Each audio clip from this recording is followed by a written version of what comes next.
अब देखिए ये सेंटेंस है, use the correct form of tenses given in bracket. Tenses की करेक्ट फॉर्म बननी है। येस्टरडे माई मदर वेंट लिख दिया, यहाँ पे ब्रैकेट में लिखा था गो, गो को देख के यहाँ पे वेंट लिख दिया to the new shopping mall. ऐसा क्यों किया, कोई बता सकता है? क्योंकि यहाँ येस्टरडे लगा है। क्या लगा है? येस्टरडे, यानी पास्ट की बात हो रही है। अगर टुमारो लिखा होता तो यहाँ पे लिख देता विल गो। क्या लिख देते? विल गो, गो में विल लगा देते। और ये क्योंकि पास्ट में चलेगी बात, येस्टरडे माने बीता हुआ कल, तो इसलिए इसकी पास्ट फॉर्म लगाएंगे। गो की पास्ट फॉर्म होती है वेंट। ओके, उसके बाद अगला क्वेश्चन देखिए, I dash watching the discovery channel now. मैं अभी डिस्कवरी चैनल देख रहा हूँ। अब यहाँ पे एम वॉचिंग इसलिए लगाया क्योंकि जब नाउ लिखा है, नाउ माने अभी की बात हो रही है, करंट प्रेजेंट टाइम पे क्या कर रहे हो।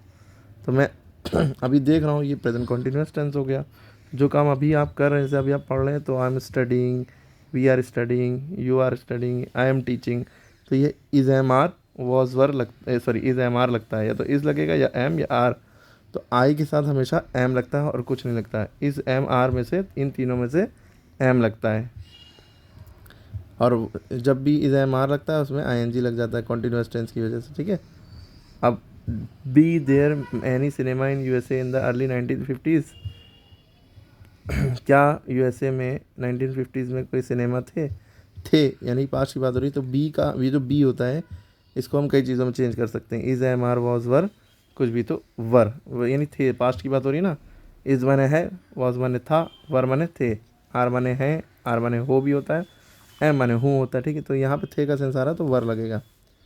एट 7 o'clock, 7 बजे, I eat dinner at nearby restaurant. मैं सुबह 7 बजे, सॉरी सुबह नहीं, धोखे से निकल के गलती से, डिनर होता है रात में, लंच मॉर्निंग में, ब्रेकफास्ट मॉर्निंग, लंच नून में और ब्रेकफास्ट मॉर्निंग में। ठीक है, तो एट 7 o'clock मैं सुबह, सॉरी फिर सुबह निकला, मैं 7 बजे रात में डिनर खाता हूँ पास के रेस्टोरेंट में। तो खाता हूँ यानी सिंपल प्रेजेंट टेंस की बात होगी, तो इसलिए फर्स्ट फॉर्म लगी। आई के साथ वर्ब में एस नहीं लगता है क्योंकि आई वी यू दे प्लूरल के सेंस में लिए जाते हैं, तो इसलिए वर्ब में एस नहीं लगता है।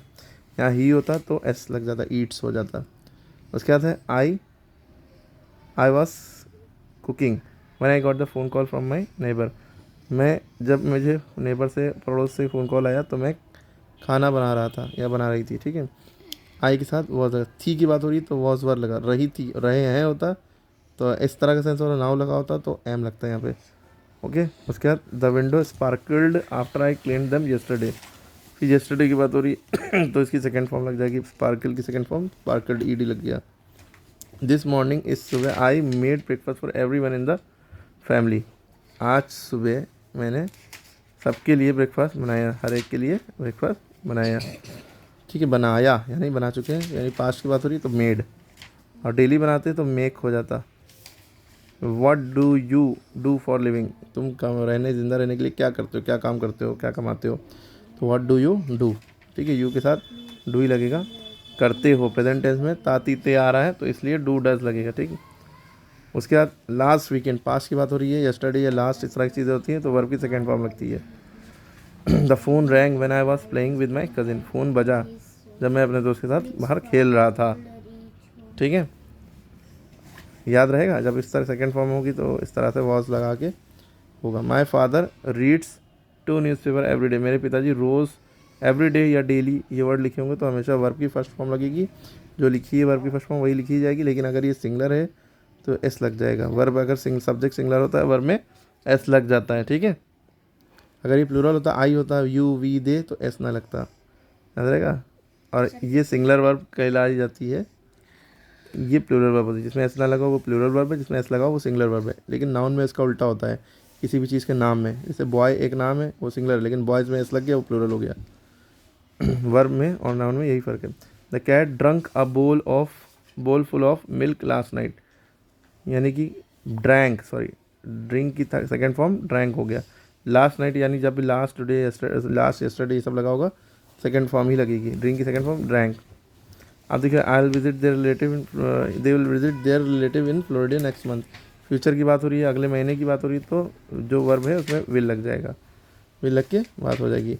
Beni often listens to rock music, ये बेनी जो है अक्सर रॉक म्यूज़िक सुनती है, ठीक है। तो लिसन में एस लग गया क्योंकि ये बेनी सिंगलर है, एक लड़की है या लड़का जो भी किसी का नाम भी है। टुमारो यानी फ्यूचर की बात हो रही, जब भी टुमारो होगा तो जो वर्ब लिखा होगा उसमें विल लगा देंगे, will clear, tomorrow will clear the weed from the garden, और वी शैल क्लियर भी लिख सकते हैं यहाँ पे। ओके, क्लियर हो गई बात, सारे समझ में आ गए। और इसको रिवाइज करिए, सारे सेंटेंस एक बार फिर से देख लीजिएगा और अच्छे से क्लियर हो जाएगी बातें, ठीक है। सारे ही क्लास के लिए है ये।